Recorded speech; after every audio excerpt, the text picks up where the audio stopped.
நேற்று கூட மூத்தவர் ஏவாவில் நான் பேசும்போது சமஸ் அவர்களினுடைய ஒரு புத்தகத்தை கூட காட்டினாங்க. நான் சமஸ் அவர்களினுடைய வார்த்தைகளை நல்லா படிக்கக்கூடிய ஒரு ரீடர். அவர் இன்னொரு ஆர்டிகல் எழுதியிருந்தார். ஆர்டிகலின் தலைப்பு என்ன தெரியுமா? விஜய் 100 ஊழலுக்கு எதிரான ஒரு அடி. என்ன பேசினாலும் ஆதாரம் காட்டுங்கள், ஆதாரம் காட்டல அவர் சொல்கிறார்கள். அமைச்சர் பெருமக்கள் எழுந்து பேசுகிற போதே தவறு நடந்திருக்கலாம் என்று அவரே சொல்கிறார். முதலில் தவறு நடந்திருக்கலாம் என்று ஒப்புக்கொண்டதற்கு ஒரு பணிவான நன்றியை தெரிவித்துக் கொண்டு, ஆதாரங்களை நாங்கள் காட்டும் போதே இப்படி பேசுகிறார்கள்.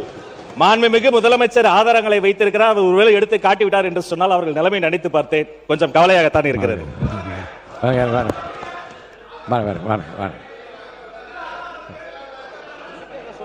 ஆதாரம் ஆதாரம் மாண்பு முதலமைச்சர் உட்காருங்க. மாண்பு முதலமைச்சர் உட்காருங்க. உட்காருங்க உட்காருங்க. மாண்பு முதலமைச்சர் உட்காருங்க. உட்காருங்க உட்காருங்க உட்காருங்க. இருங்க இருங்க. ஆதாரம் இருக்கான்னு கேட்டீங்க. திடீரென்று முதலமைச்சர் எந்திரிச்சு பேச முற்படுறாங்க. அப்போ திருப்பி எதுக்காக நீங்கள் கத்திட்டு உட்காருங்க. தயவு செய்து உட்காருங்க. எதிர்க்காதீங்க. மாண்பு முதலமைச்சர் அவர்கள். மாண்புமிகு பேரவைத் தலைவர் அவர்களே, நான் அதை சொல்ல வேணான்னு தான் நினச்சேன்.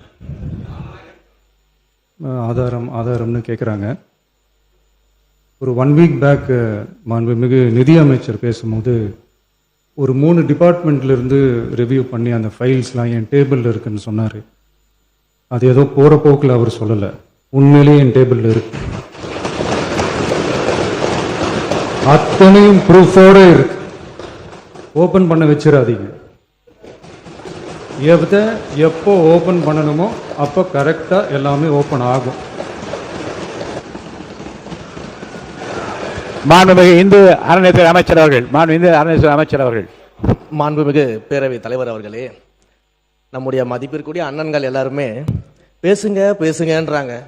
ஆனால் முதலமைச்சர் பேச ஆரம்பிச்சார்னா, ஆதாரத்தை காட்ட ஆரம்பிச்சார்னா என்ன நடக்கும்ன்றது இதுல இருந்தே நம்ம புரிஞ்சிக்க முடியும். ரெடியா? மாண்பு முதலமைச்சர் அவர்கள்.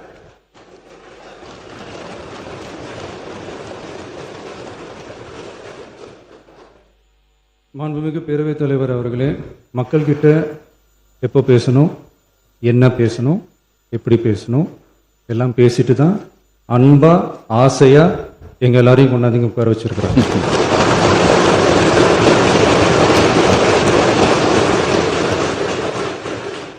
நான் பேசுவேன், பேசக்கூடாதுன்னு ஒன்றும் இல்லை. இடைத்தேர்தலையாவது சில பேருக்கு நல்லது நடக்கணும்ல.